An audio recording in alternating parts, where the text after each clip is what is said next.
This is A Different Perspective with Kevin Randle. A retired U.S. Lieutenant Colonel, Kevin Randle has been studying UFOs for nearly 50 years. Kevin has investigated some of the most famous UFO cases in the world and has been consulted for dozens of documentaries about UFOs. Considered one of the leading experts into the Roswell UFO Crash of 1947, Kevin has written more than 25 books about UFOs, including the recently published Roswell in the 21st Century. Now, here is the host of A Different Perspective, Kevin Randle. And welcome to this edition of A Different Perspective. I'm Kevin Randle. First, a couple of notes. We had promised Robert Schaefer for last week, and we couldn't seem to get the connections to work. There was an internet problem at his end, and he kept dropping out of the conversation. I think in the first segment, we only did one segment. The first segment, we lost about 45% of his content. And we thought that it's just not working and we'll have to do something else. I've invited Robert back for a later program, and we'll have him on to talk about all these things that from the skeptical point of view. Today, I'm joined by Don Schmitt, who I had on the program a number of times. And I think it's a good idea to have Don on simply because I think that the audience, I think that you out there like the discussions that we have. It's not adversarial. It's not anything too radical. It's just both of us who have been around the UFO field for like 800 years are familiar with a lot of the aspects of what's going on out there. And I think the discussions help generate interest in the field and where things are going. So I invited Don on to look at some of the things that have gone on in the last few weeks. Avi Loeb and his Galileo project. I keep wanting to say Project Galileo's Galileo project. And then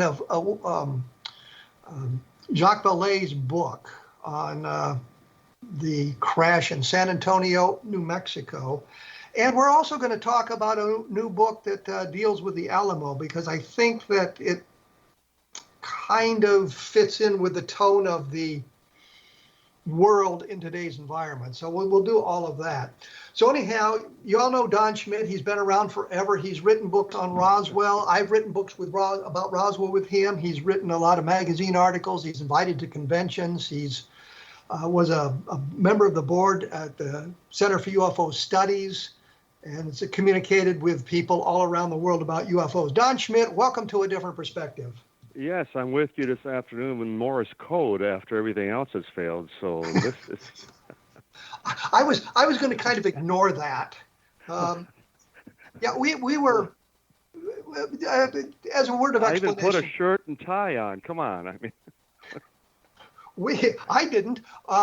We were going to do this via Zoom with the video link up and all of that, and we couldn't, for some reason, get Don connected into the meeting. And I don't know where the problem was, where the glitch was, but it just wasn't working. So we thought we'd try Skype, and we got a message that Skype wasn't working well. So now we're on the telephone, basically. So Don is on the telephone in his home in Wisconsin, or as we call it here, Wisconsin.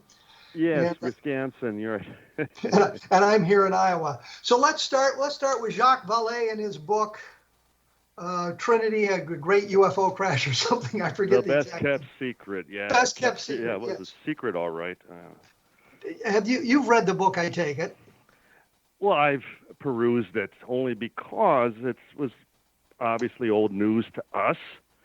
It was, it dealt with a alleged witness, somebody that I had inadvertently met with or was introduced to after I did a lecture on Roswell in Ventura, north of L.A.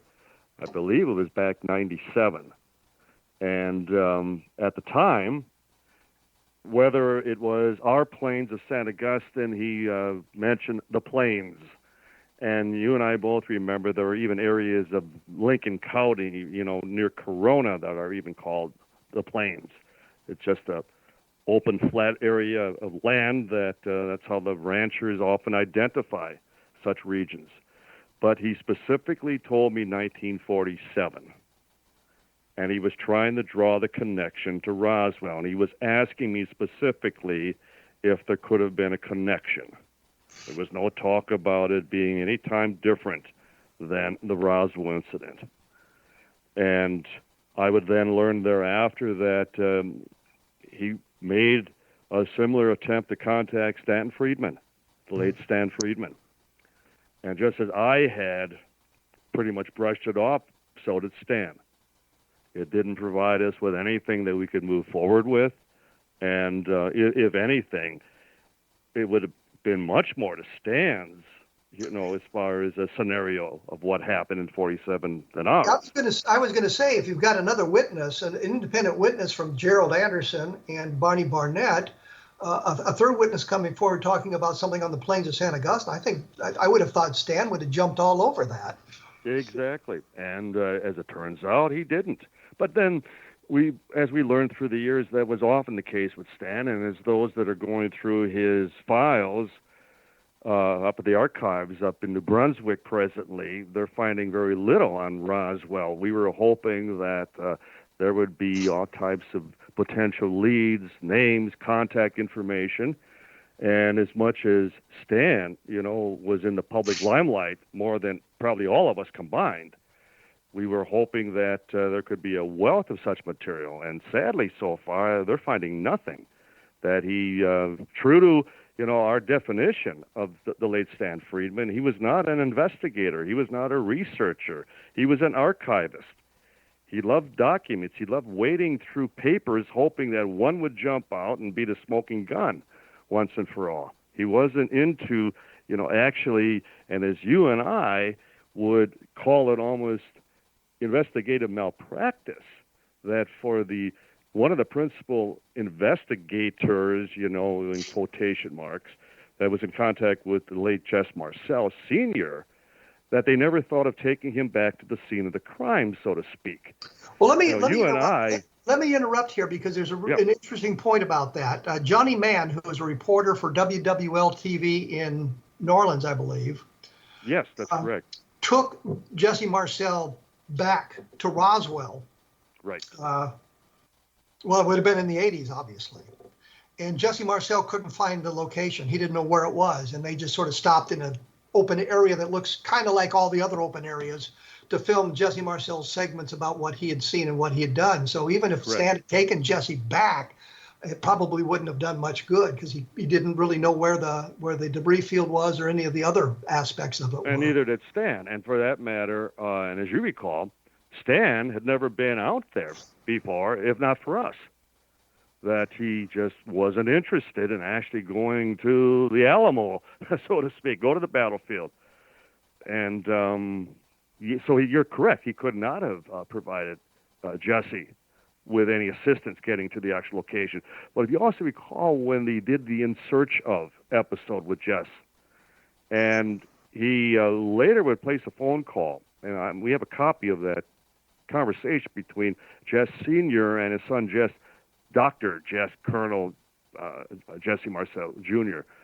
And he was telling his son that if not for the ranch owner who then led them out to the site where he recognized like the windmill and some of the roll of the land, some of the other features, that type of thing, that then it kind of came back to him. But that was the In Search Of episode. I'm not sure exactly when they filmed that, but it was circa like around 1980 as well. Well, one interesting thing with Stan, you mentioned that he was sort of an archivist and loved to go through the documents. And I always got the impression that he was not interested in investigating the Roswell case any further. He was now hung up on MJ-12 and the search for the documentation there. I think he was having a great time looking for those documentations and going through the archives looking for something to validate MJ-12, and he didn't become interested in Roswell again until we got involved, and we had some luck in finding the family of the sheriff, for example. Talking to Bill Brazel, the son of the owner, the ranch manager. They had never even talked to Bill Brazel Jr., for that matter, if not for us. And I think it also became abundantly clear that Stan, as we both describe his, search for the archive, search for the documents, that he had already moved on, that it wasn't witnesses. And we had a standing agreement with Stan that, you come up with anything regarding Corona or north of Roswell, that type of thing, that we would expect you would provide with us, and if we come up with anything regarding the planes at all, we will provide it to you. And it was a one-way street. One-way street. Well, there was a point where I was sharing information about Herbert Dick with Stan. Right. But Stan wasn't happy with it because Herbert Dick was saying nothing happened there, and he was there. He was there at the time. Right. For those of you who aren't familiar with the trivia of Roswell, Herbert Dick was an archaeologist, and he was doing research on what they called the Bat Cave, and I always hesitate to say that, the Bat Cave, which was on the eastern side of the plains of San Augustine, which is a big dried up lake bed. But where they were in the cave, I said to Stan, well, he would have had a good view of the plains. And Stan said to me, well, we don't know how deep in the cave he was. We don't know which way the cave was facing. And I said, yes, we do, Stan. We do. It was facing out over the plains. And they would have been in the front of the cave because they were looking for human habitation. So that would be in the front of the cave. And he would have been in a position to see anything going on in the plains had anything happened there. Absolutely. So, I think that, the problem was Stan, as you said, moved on from Roswell, and he was deeply involved with MJ-12. That had become what I think he believed would end up being the smoking gun. He was fully invested. And deeply invested. I mean, he was staking his very reputation on MJ-12. And to his credit, he never did back down. He never reneged. It took element of, as far as even I will say even courage to be as stalwart and as steadfast as he was, because he was getting attacked from all sides. It was enough for the skeptics to shoot it down. But I'm trying to think of, aside from maybe the Woods and a few others, nobody else was supporting MJ-12. Well, in the beginning, a lot of people did, but as we moved through the investigation and we found more and more things wrong with the MJ-12 documents and found more and more hoaxes involved with it, I think we all kind of moved on and realized that this was a dead end. And I'm not sure it's really to his credit for keeping that ball in the air, because it diverted an awful lot of attention and resources that could have been used elsewhere in the investigation of the Roswell, rather than arguing about the legitimacy of MJ-12. Well, of course, and as we both recall, the fact that the Robert Bigelow became involved with Roswell, but not from our position, not from our standpoint. He came into it strictly because of Gerald Anderson, and as a result, I'm sure it left such a bad taste in his mouth that he therefore washed his hands of the entire situation. And just imagine if he would have backed us at the time, some of the progress we could have made, especially when a good number of the witnesses were still alive. But we've been diverging quite a bit as far as getting off of Trinity. Well, I was going to bring us back to that, but we're getting close to a break here, so I was kind of waiting for us to hit the break and then go back to the Trinity thing. And I do want to get to the Alamo stuff. I do want to get to the Alamo stuff as well, because I think that's important to talk about. Yes, I agree. Because it suggests something about investigation and the way history can be manipulated, and people writing books who have agendas and that sort of thing. I'm here with Don Schmitt. We're talking about, we were going to talk about Trinity. We're going to get back to that on the other side of the break here, because I think we need to chat about that as well, and some of my experiences with that. I also wanted to talk just a moment about UFOs in the Deep State, which was published in early June, which is a discussion in the ways the Deep State has kept the real story of UFOs out of the public arena. And it provides an excuse, provides a reason for why the secrecy and the cover-up persists today, why people in the government are attempting to divert our attention from UFOs and that sort of thing, even though we talk about what's going on with the UAP study. But we'll get back to that. When we come back, I'll be with Don Schmitt. We'll be talking about the Trinity, the best kept secret, and other aspects of UFOs, so please stick around.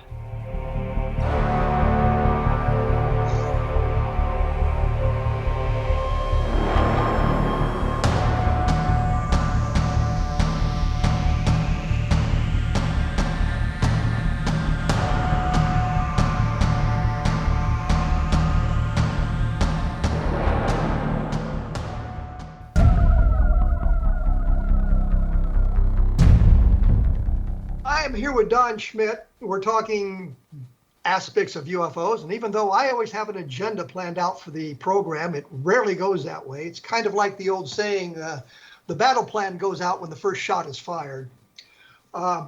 We were going to talk about... I thought it was no good deed goes unpunished. But well, there you go. We were going to talk about Trinity, but Jacques Vallee's book, and you had mentioned that you had met the one witness. I got a document 11 years ago, which was, I guess, Paula Harris's interview with one of the witnesses. Baca, right. Yeah, exactly, yeah. And I read the thing over, and I just didn't find anything I found believable in that. And so and again, at that point. That was the reason that it was in one ear and out the other with me. And mainly because it was the planes, and because nothing he described was even reminiscent of anything from Anderson or anyone, even, it would have been close to even Barney Barnett, who you and I hold some reservation about whether he was describing what he had heard or personally experienced. I don't think we believe that he experienced anything in 1947. Even his former boss, Fleck Danley, who we had both talked to, told me, as I believe he told you, that he thought it was around 1950 is when Barnett first told him about this, that type of thing. So, but again, another show. But then after Stan and I kind of brushed him off, who does he contact but our colleague, Tom Carey? And he engages Tom numerous times over the phone and even sends him at our demand, well, you claim you have this artifact.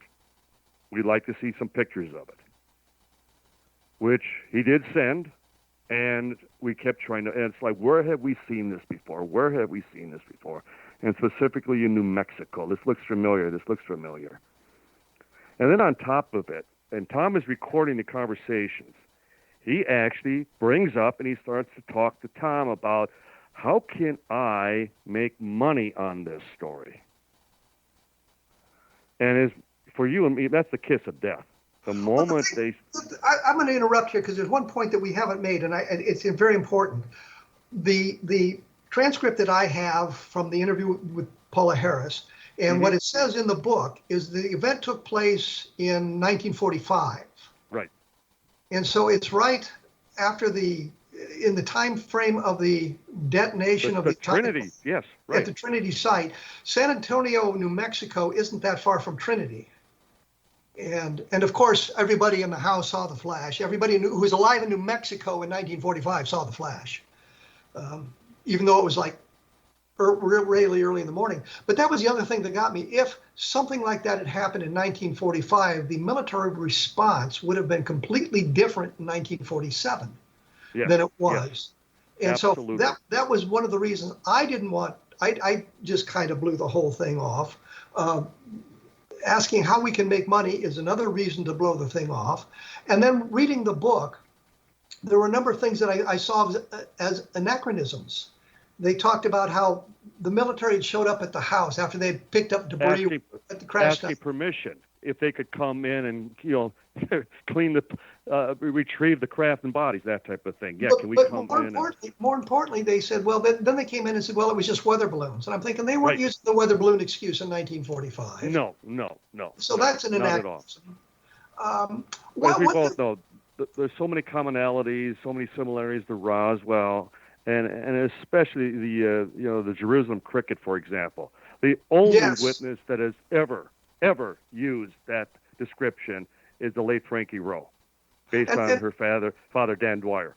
Yeah, who's the fireman who went out to the site and said, and she described, I think, Child of the Earth, which is another name for the Jerusalem cricket. But in their book, there's a picture of the Jerusalem cricket.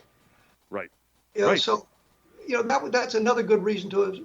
What do you think would be Jacques Vallee's motivation for attaching his name to this book? It's like he's come full circle. That he started out very much as far as at the right hand of J.L. and Hynek, and where Hynek was becoming, as you recall, more and more nuts and bolts, and he was accepting, even as an astronomer, where he just constantly wrestled with the vast distances from point A to point B. He just, could not, as far as a scientist, even deal with that possibility. And yet he had to accept it.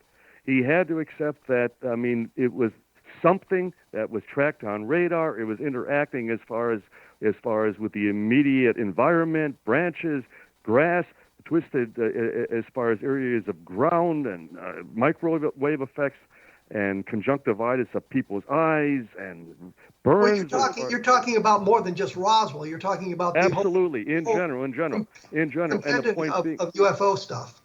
And that's where Vallee had started. And then when he got into Magnolia, as far as Passport to Magnolia, as far as the idea that we were dealing with something interdimensional, and he was trying to draw connections as far as to ancient folklore and fairies and dwarfs and that type of thing, and even demons and angels, and he was trying to lump this all together in one big pot, trying to create as far as some commonalities and some patterns that he could then scientifically point his finger and say that we're not dealing with something manufactured off the planet as much as we're dealing something that is connected more to the human experience of just being here and always, in place of religion, applying something divine to even paranormal experiences. And that's why, as Hynek got older, and to be with him, and he would constantly make the comment, I'm an old man, I'm in a hurry. I'm an old man in a hurry. So he was more and more pressed to come up with a solution. And I see that's exactly what's happened with Jacques, who's even older now than Hynek was when he passed away. So it's as though he's now looking for that smoking gun. And we know that when he was in South America, and even with Ubatuba, and that he has been going out of his way to get tested some of the known artifacts, some of the, as far as UFO remnants that have been retrieved throughout the decades. And this would fall right in that category as far as I'm concerned. That he's trying to create his own crash scenario because he sees there's pay dirt. There's the possibility that it could have the highest payoff, so to speak. But hasn't he? I mean, his career, he's got best-selling books. I know. Absolutely. Close Encounters. I mean, he's portrayed in Close Encounters.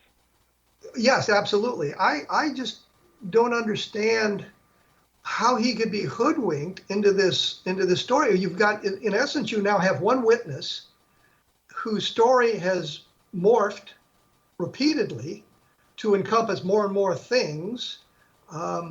You know it better than I do. I mean, the way these children, now adults, describe, for example, the cavalier, nonchalant, recovery operation of the military, the army at that time. I was about to say that we've got this crashed thing we don't understand. It could have been Japanese, it could have been Germans, because we're still in World War II. Still at war, correct.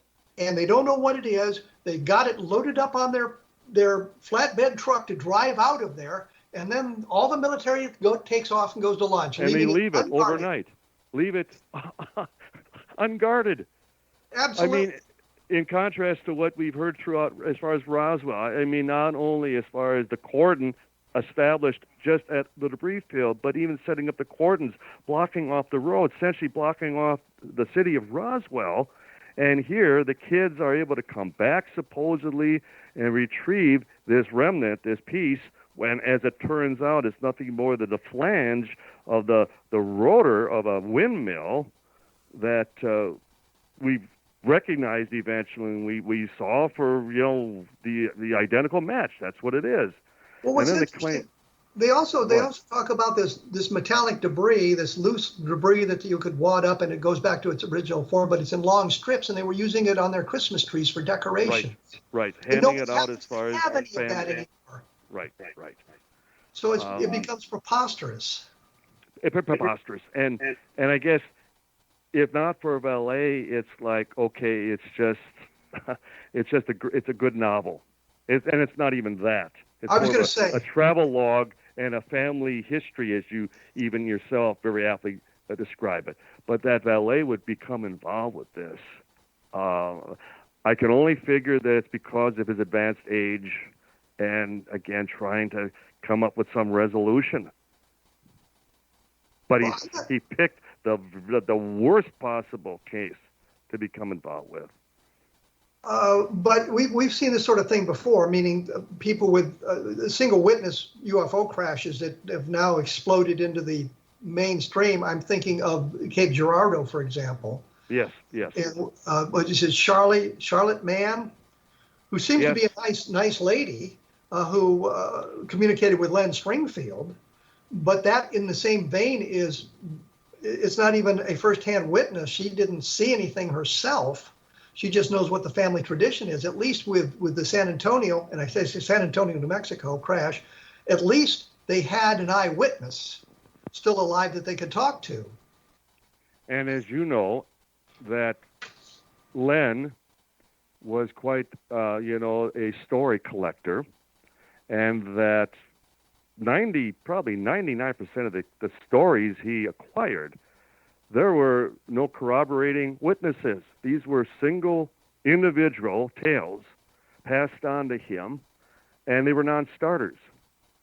Well, he always made the point to me, at least, that he wasn't necessarily believing the stories, but he had the information. He thought it should be passed on to somebody else who might pick up the story and run with it to see if it played out. But he also, if you go back and look at his status reports, there's time and time again where he said, well, this case turns out to be a hoax. There's a problem with the story and that sort of thing. So he wasn't endorsing these cases. No, not at all. He was providing the information in case somebody else wanted to follow up on it and take it to its ultimate conclusion. Which would have been, was planned to be us, but then, as you always accurately put it, third-party interference. But that's another story. Yeah, absolutely.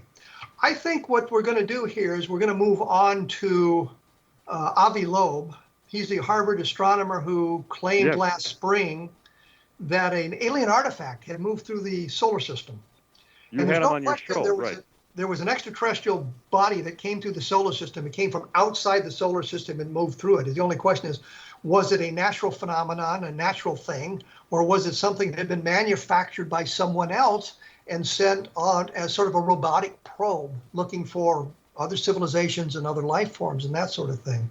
So I think when we get back here, we'll take a look at that and discuss it, and maybe in a shorter fashion so we can get on, because I want to do something with this latest book on the Alamo, because this really annoys me. And That's I think why I mentioned it to you. Yes, and I think the thing is, I know we have very eclectic interests, and history is one of those interests. And I think a lot of people have not just focused on UFOs, but on these other things. And there's aspects of this that relate to UFO research and UFO investigation that I think is important for us to follow up on. Very good. So when we come back, we'll take a look at that. I also wanted to mention that there's some other fine programs about the paranormal that you can find at xzbn.net, which is the X Zone Broadcast Network. Take a look at the listings. You can go down the sides and take a look at what they have there, and you'll find some programs that I'm sure will interest you. Of course, mine is the best one there, so be sure to tune into a different perspective and look at some of the past stories. I also should mention there's a embedded player on my blog at www.kevinrandle.blogspot.com, and I think there's 170 programs on that. Those are all interviews I've conducted over the years with various people about UFOs, so you can scroll down there, and if there's a specific interest you have, you can scroll down and find that. And there's normally a listing. Use the search engine, type in the name of the person, and you can find probably what you're looking for, is what I'm trying to say here in my convoluted way. You are listening to A Different Perspective on the X Zone Broadcast Network, and we'll be right back, so please stick around.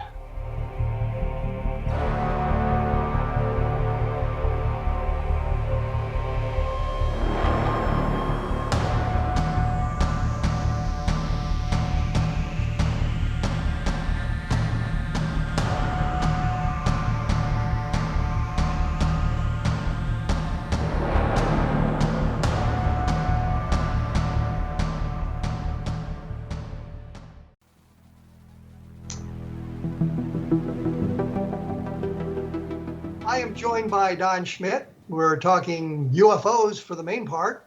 We've discussed Trinity, the best kept secret, which is Jacques Vallee's book about a crash near San Antonio, New Mexico. We've mentioned Roswell many, many times. My book was Roswell in the 21st Century, which is sort of a cold case look at the Roswell events, so that you can get I think, a clearer picture. And I know, Don, you've done a number of books. Look for Don Schmitt at Amazon.com, and you'll find a whole raft of books about Roswell that he and I have written, and that he and Tom Carey have written about. About the Roswell case. When we went away, we had sort of finished up with Jacques Vallee, I think. Finished off Jacques Vallee.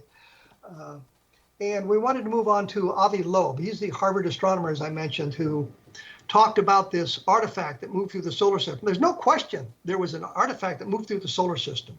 Yes. In last spring. It wasn't moving very fast, which I think confused a lot of people. And it was clearly not something that was created with the beginning of the solar system or came from inside the solar system. It came from outside. So it was, in that respect, it was an alien artifact.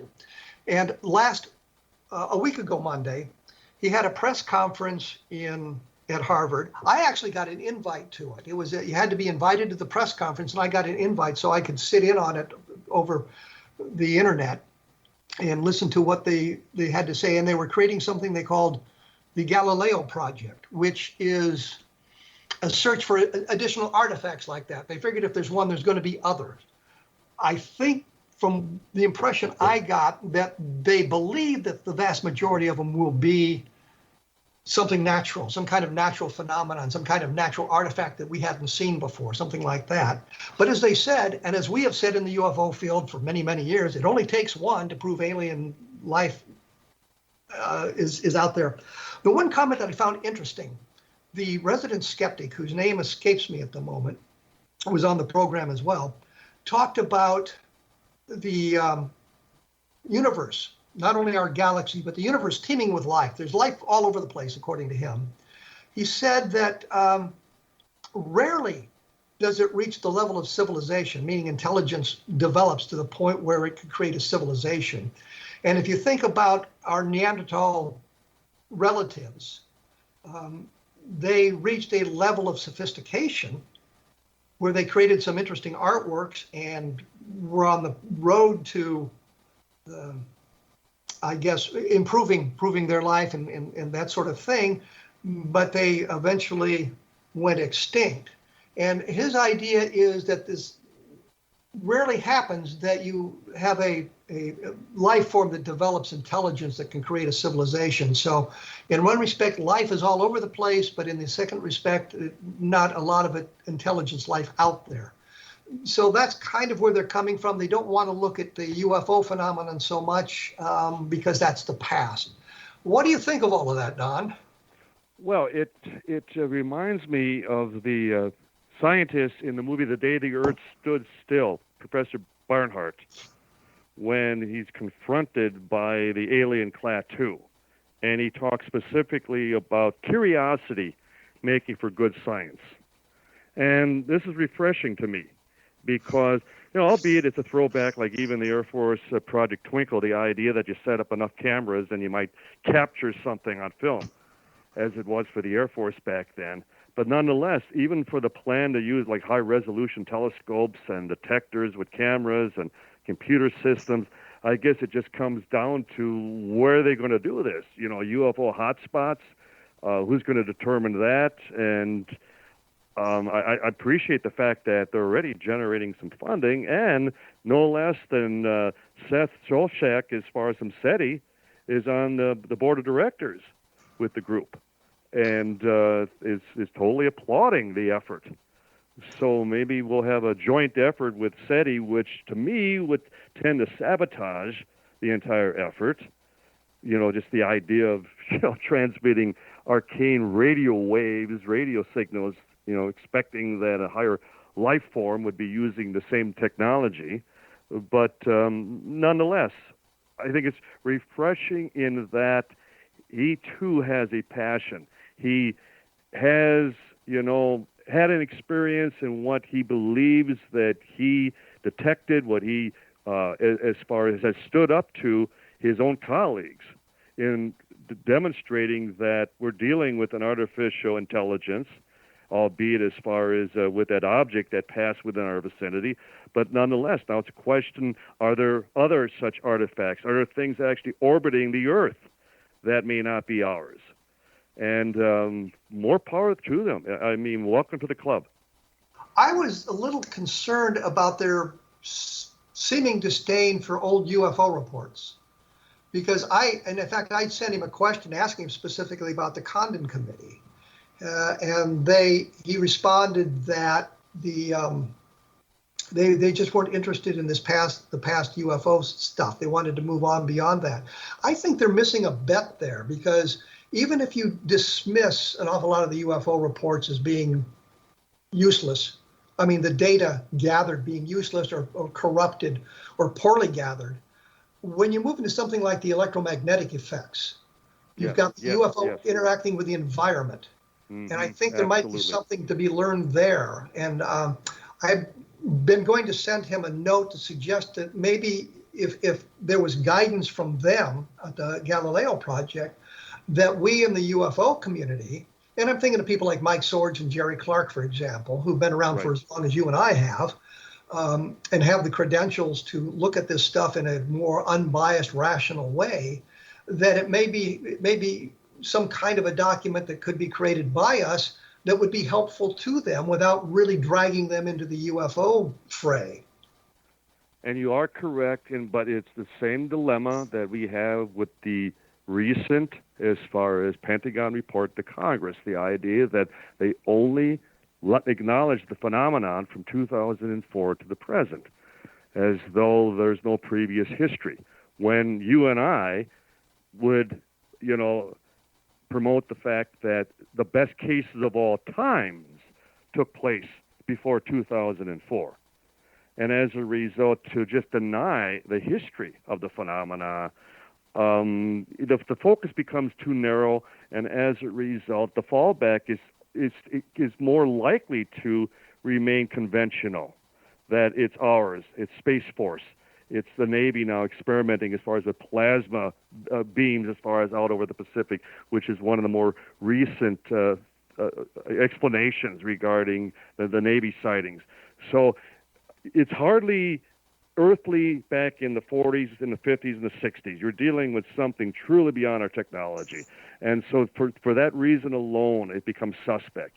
And then why, as far as Abby Loeb's project, why does it seem like a bit of a throwback to what the Navy is even working on right now, as though it too closely coincides with that narrow focus. Well, I think the one thing that they said was interesting is they wanted to keep their eyes on the sky. And what they're really looking for is artifacts not found on Earth or UFO sightings from Earth, but actually objects out in space that they can detect. And our technology's evolved to the point where we can detect something that's very, very small at a great, great distance. And I think that's why we had never seen anything like this before, as our technology finally evolved to the point where we could detect that sort of a thing. Right. We're talking about it being only like 100 yards long, something like that. I mean, it's the size of basically a football field. So in astronomical terms, that's relatively small.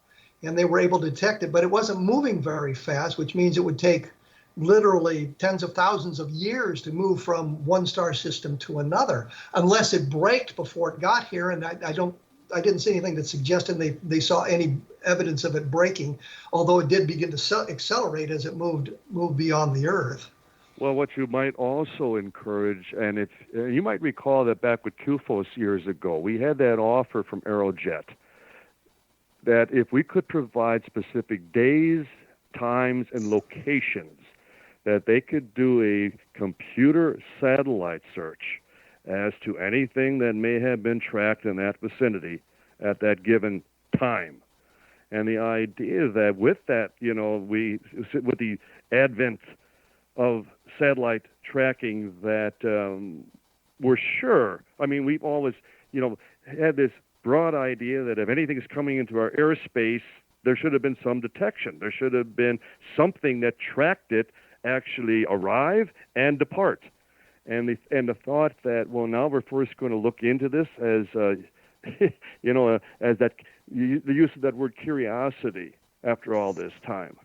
And again, we have a wealth of material that they could have already wade through, and just to see if they have things that have been recorded, that have been tracked, just based on the past history. Well, back when you mentioned the green fireballs, and there was a plan to set up cameras in New Mexico to see if they could capture any of the green fireballs. And Ed Ruppelt in his book said that they never got the cameras, or never got it set up, or they got a single camera and they moved it around. And he said, any duck hunter knows that's not what you want to do. You want to stay in one location.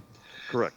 But there was a note in, I don't remember if it was in his book or in some of the information from Project Blue Book, but apparently a picture was taken.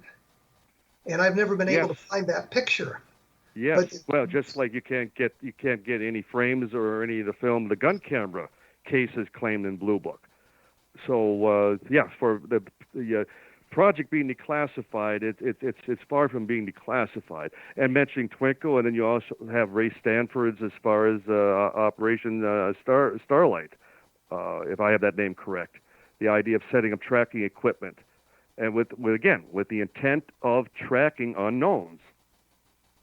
Well, I know when I talked to Dan Sheehan, and the interviews in UFOs in the Deep State, talking about that, and he wanted to look at the classified Blue Book files. It was at the point where the Blue Book files had been declassified, and he wanted to look at the classified files because somebody told him they existed, and apparently he had an opportunity to see some files that were not released with Project Blue Book. That was kind of an interesting thing, the suggestion that there was a secret part of Blue Book, a secret collection of materials through Blue Book that have not been released. So we have a body of information, I suppose, an archive of information that if we could get our hands on it, might take us in a slightly different direction. And I worry about with the UAP, they said, of course, that we couldn't identify the object in 143 of the cases.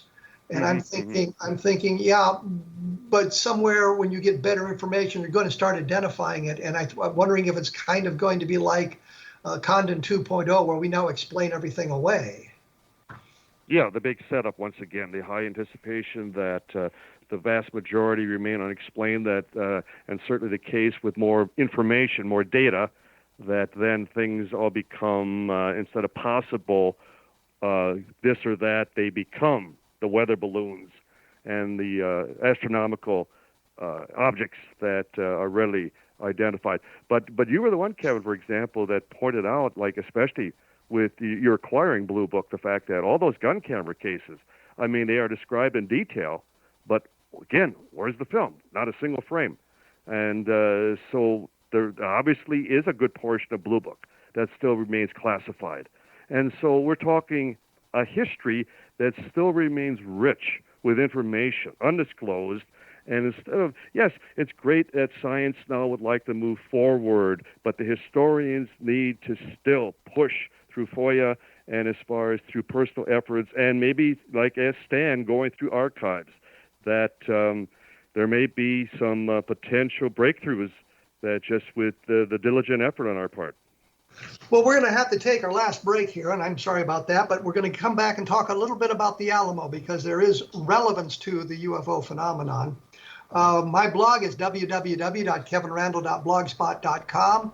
There's all kinds of information there. You can take a look at my review of Trinity, the best kept secret, which is no longer a very good kept secret, and that sort of thing. And we'll be back right after this. You are listening to A Different Perspective on the X-Zone Broadcast Network, so please stick around.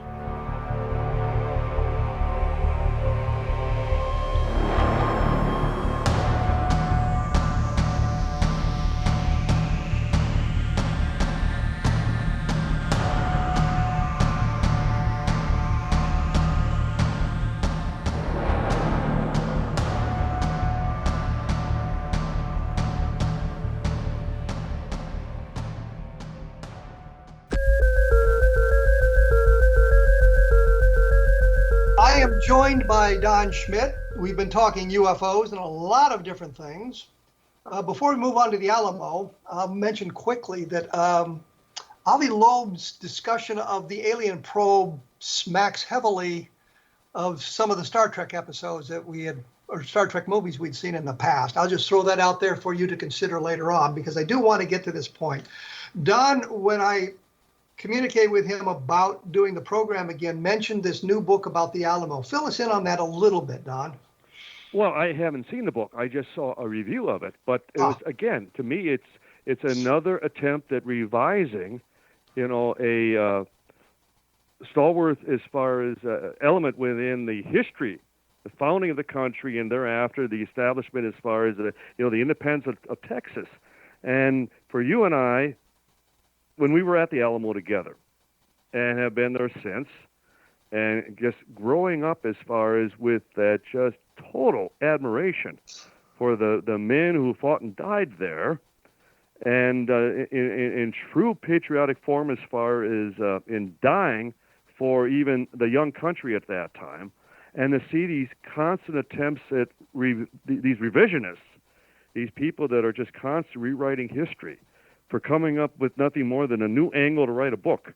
And in this case, it's a number of college teachers, as I understand it, 3 of them, and they essentially are trying to write this off as being nothing more than a bunch of land hoarders who were essentially just trying to steal up as much territory in Mexico and keep it to themselves, and that it had nothing to do as far as with them valiantly dying as far as in the final siege of the attack by Santa Ana.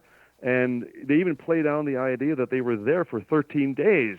They make it seem like they just held up there the very last day before the final attack. And again, to me, it just smacks of this constant effort to just eliminate all of our heroes, all the people that we've admired and grown up with and have aspired to be like. And whether it's within the UFO field, the Dr. Hynek, and even Jacques Vallee, who we were talking about earlier, that it's one thing to debate and, wrestle with different aspects of history. But when it comes down to personally smearing and attacking somebody who you've never met, have, really no concept as far as what their true motives, what was in their heart at the time, to me, it just smacks of yellow journalism. And so, to me, it's just another attempt at, bringing the Alamo down to where we diminish it to just a Sunday picnic. Well, the one thing that struck me was their discussion of it being a land grab. And when I was doing research, and I can't remember what it was for, in graduate school, I was looking at a number of books where journals where they argued about that. But the problem to me is that the Mexicans had invited Americans into, Texas, which was part of Mexico, invited them in because they wanted to populate the area to keep it out of the hands of the Spanish, whom the Mexicans had taken away from. So the idea that the Americans moved in just as a big land grab is nonsense. And it seemed that the Texas Revolution was sparked not because of the ownership of the land, but because the Texicans wanted representation in the Mexican government. And Santa Anna was denying them that. All they wanted was that. And it was Santa Anna who kind of forced the revolution by his invasion into putting down this alleged rebellion. Up until about March 2nd, and the Alamo fell on March 6th. The siege started on February 23rd. It was until March 2nd that they began talking about breaking away from Mexico. So the whole premise seemed to me to be a little bit unreal, unhistorical, I suppose I should say. Yes. And even Jim Bowie, that was one of the reasons he was there. That was the reason that he was buying up as much land as he could. It was the reason that he even, fell in love and married a Mexican woman. So there's nothing as far as, the thought that, Davy Crockett with his Tennessee boys, that they went all the way down to Texas, that they had any intention of encroaching as far as on any Mexican territory. there was never anything, he had just been defeated as far as his re-election as far as in Congress. And as a result, it was back to hunting and fishing and whatever else, other adventures they could find. But the point being that they had 13 days that the moment they saw that they had no chance of, as far as holding that Alamo mission. And, in an earlier book, it was even suggested that they were hoarding gold at the mission, that in the well, that they had all this gold stashed. And it's like, yeah, we're all going to die to protect that, and nobody's going to be able to spend it. You got to think these things through. Well, because, to bring it to the point of ufology, I mean, we run into the same thing here. We have a case that we investigate, and Roswell springs to mind as one of the better examples where it's clear something fell. Nobody disputes that. And we work to find out exactly what it was, and we look at all the avenues, the terrestrial explanations. We can't find anything that fits, and all of a sudden the Air Force springs Project Mogul on us as if this is the explanation. And now we back off. Well, then Roswell was just a bunch of weather balloons strung together in this Project Mogul thing. And it's simply not true. And if you take, I still hear people, I cannot believe that, I still hear people who say, oh, well, that just turned out to be Project Mogul. I'm thinking, do you understand what Project Mogul was? Do you even understand it? No. It's one thing when the press always falls back on, doesn't the government claim that it was a Russian spy balloon, that type of thing. Okay, they're the unwashed on it. They don't know.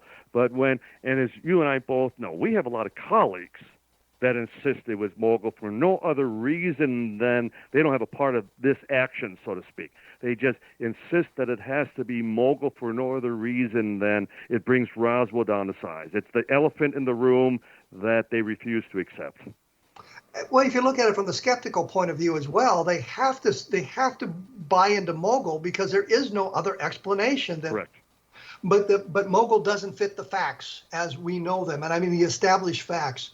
And even the way it's presented in the world today is a misrepresentation. I know in Carl Flock's book, Roswell: Inconvenient Facts and the Will to Believe, he has an illustration of Project Mogul that's 600 feet long.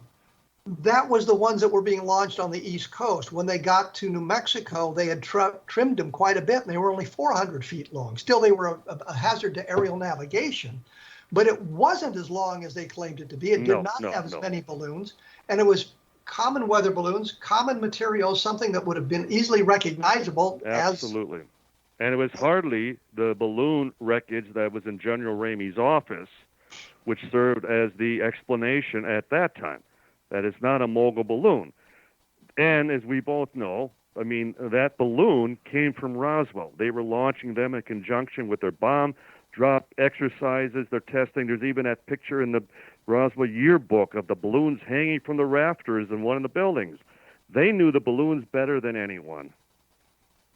Well, I think that we look at all of that sort of thing, and we look at history, and that's where we bring in the Alamo. I mean, I've always wanted to write a book called History as I Would Teach It. And it wouldn't be about dates, and it wouldn't be about places, it would be about the people who were involved. And you look at the people involved. I would say things that would just annoy people, like Crazy Horse, and we're moving away from the Alamo, but Crazy Horse is probably a serial killer. And I say that because in the mid 1870s, as the Black Hills were invaded by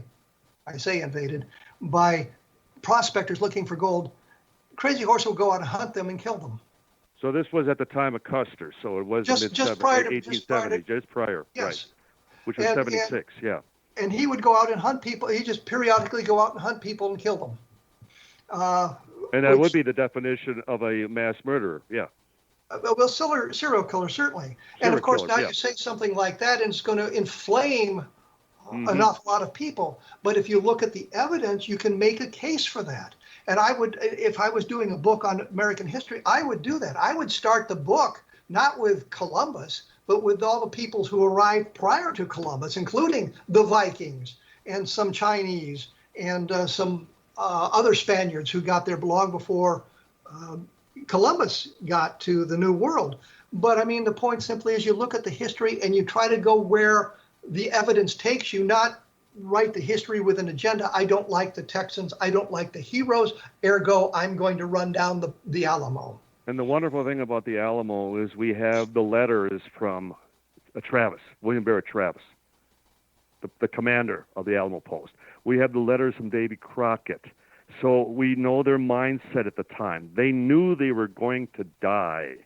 They weren't protecting anything except their desire to, as far as create a level of freedom for as far as this new territory.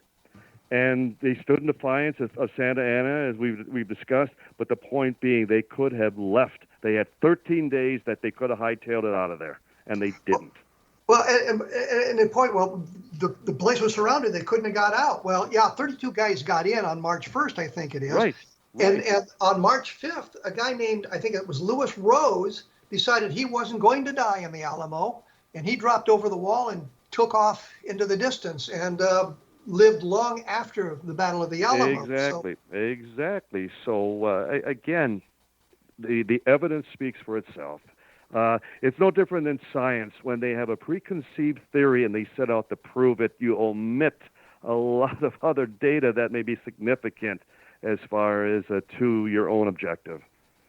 And that's what we run into with ufology, is when you start arguing, debating UFOs, oftentimes it ends up where you're only cherry picking the evidence that supports your position, as opposed to looking at all the evidence and see what road it takes you down. And I've said before, and I've heard people repeat this, we're engaged in an investigation, not a debate.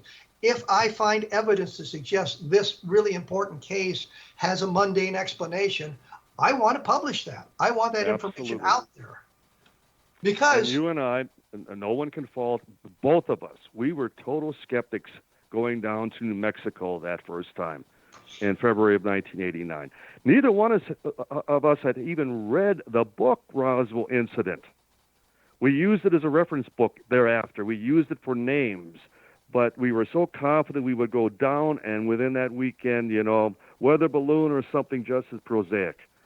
But we did not have a we went where the witnesses, we went where the case took us.